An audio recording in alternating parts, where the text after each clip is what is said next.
TikTok lobbyists have repeatedly visited the White House at least 8 times between July 2021 and August 2022, White House visitor records reveal. According to the Washington Examiner, this provides a look into how the Chinese government-linked social media app has gained influence in Washington, D.C. According to Kara Friedrich, who helped create and lead Facebook's Global Security Counterterrorism Analysis Program, these visits are, quote, unequivocally worrisome. The public school district in Seattle filed a lawsuit against tech giants behind TikTok, Instagram, Facebook, YouTube, and Snapchat over youth harm. The complaint says the social media companies have created a, quote, public nuisance by targeting their products to children, according to the Associated Press. The lawsuit blames them for worsening mental health and behavioral disorders in children. Also, according to the New York Times, a new study conducted at the University of North Carolina found that social media use is linked to brain changes in teenagers. The study performed brain scans of students between ages 12 and 15, and the research found that children who, quote, habitually checked their social media feeds at around age 12 showed a distinct trajectory, with their sensitivity to social rewards from peers increasing over time.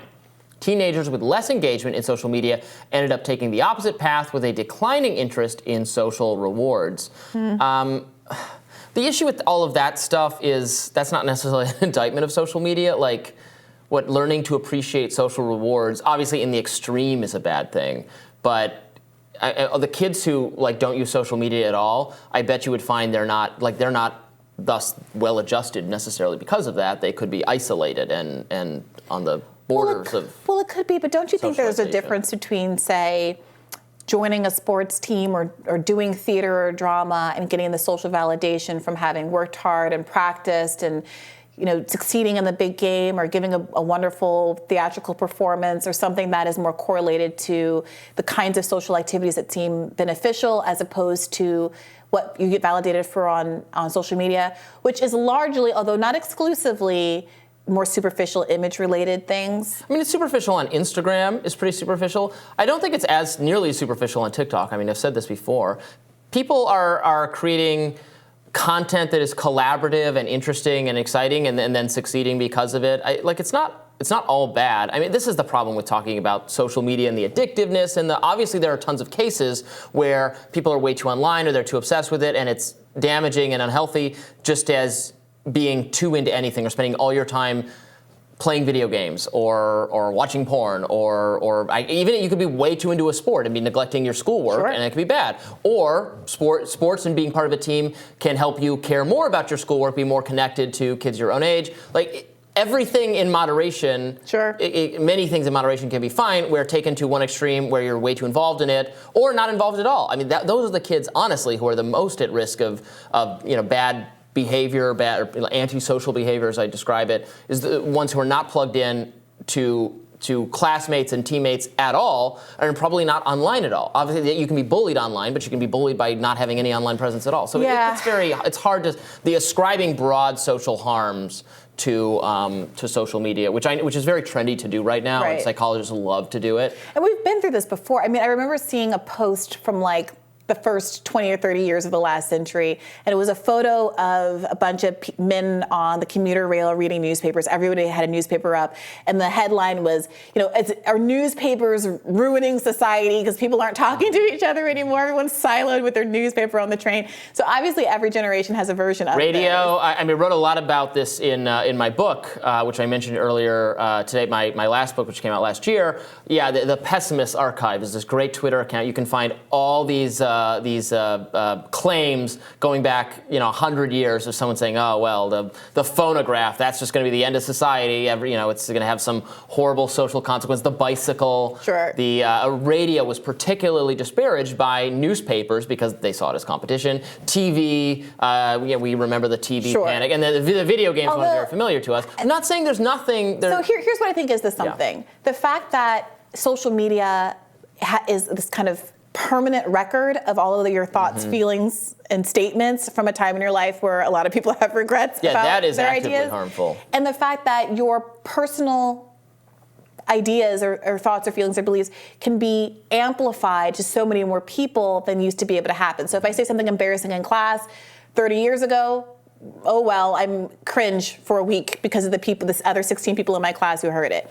These days, you tweet it, You post it, it gets screen grabbed, it lives on forever. And I remember this was many, many years ago. I was talking to, I think, a partner, someone that I used, at my old firm, who was lamenting the fact that he had girls in elementary school who had sent an email to someone else in their elementary school class confessing a crush that had got emailed to the rest of the school, and how she was dealing with all of this social pressure and bullying, because what used to be, oh, I'm going to whisper to you that I like Billy, and I can deny it. If you rat me out, I can just say, no, Sasha's making it up. These days, you have proof. It's like they're deposing each other in the classrooms. Now you can say it was that chat AI thing wrote it by itself, or the deep fakes are going to get so advanced. Soon we'll have plausible deniability against everything. We'll say, no, that's not me, that's fake. But yeah, that's right now we're in an uncanny valley of yes, way too much accountability. Yes, and I think it is scary, and it is, that aspect of it is real. But I do want to also ask you about the other part of the story, which is the Twitter lobbyist. It does strike me as a little convenient that Facebook says that Twitter is, there's some industry competition here that I think is informing some of the takes that are happening. But at the end of the day, do you think there's cause for concern for the U.S.-China relationship for TikTok to be lobbying the American government and having all this access? Right. So during the Trump administration, they were ready to take very serious steps to get TikTok. They wanted TikTok sold to a U.S. company, sold off from ByteDance, the parent company. Then the Biden administration really shelved that plan. Which, I don't know, maybe that was a mistake. With TikTok, I'm not as concerned about the addictiveness or the harmfulness to kids. I'm concerned about the China aspect, or how the Chinese government could basically network or do advocacy on its behalf using the TikTok platform. I will say I'm not paranoid about that. That seems like a concern. The privacy concern is significant, but it's also significant on all these platforms, as we've seen. And also our own government is as we've seen, is leveraging, constantly leveraging Twitter, Facebook, Google to pressuring them to do. So then it's like what the Chinese government could do.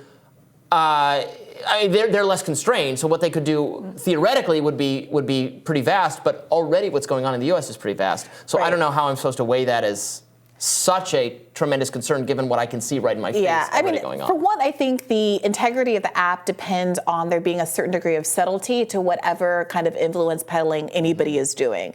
That is why I think Facebook, with the criticisms about Cambridge Analytica and all of the stuff in 2016, has taken a kind of reputational hit. So whatever I think TikTok wants to get up to, there's a part of me that believes it can only go so far before the people who patronize the app make other choices and leave. Yes. Another aspect of it is that I think after we've seen some of the hand-wringing around the Russian influence on Twitter and other social media apps, I do have a certain skepticism about how far China is willing to go, or how pernicious that influence can really be. And of course, I don't want to be caught flat-footed 20 years from now and look back and say, oh, I let all of this happen because I wasn't sufficiently skeptical. I think skepticism is healthy. But, people who are ringing the alarm bell about China are going to have to contend with the fact that the alarm bell was rung falsely with respect to some of this Russian misinformation. And they're going to have to paint a clearer picture of what kind of negative influence China could actually have, and not just randomly say China bad, China bad. I definitely agree with that. It does seem to me like you had to dance around a couple topics on the app, like COVID in the early days. They had to refer to, I saw this reported that from the Washington Post, from Taylor Lorenz, I believe, that you had to call it the Backstreet Boys reunion tour. That's what people started calling it instead of COVID, because if you said COVID, your video was going to get nuked or whatever. That's true of topics about suicide. You say unalive instead of suicide, and some other stuff, which again seems bad, but is pretty in line with what is happening on all the other platforms at our own government's behest. Right. So I don't know, but I absolutely agree with you. I think that's what you were getting at. That by the time we figure out a policy response to deal with TikTok, for all we know, people will be fleeing it for the next app that has come up. This space, no matter how entrenched the companies try to make themselves, colluding with various governments, trying to set up favorable regulatory regimes. Merging. At the end of the day, merging. At the end of the day, their product is so ephemeral and so reliant on a coolness factor among young people. We've seen so many times them moving on to something else, and they don't go back. Yeah. There is actually tremendous just natural competition in this field. It's hard to make it like, sorry, this is, like, people thought Facebook was in a position from which it could not be dislodged. That prediction is not holding up very well. Yeah, RIP Snapchat. The kids are all right. We'll have more Rising for you right after this.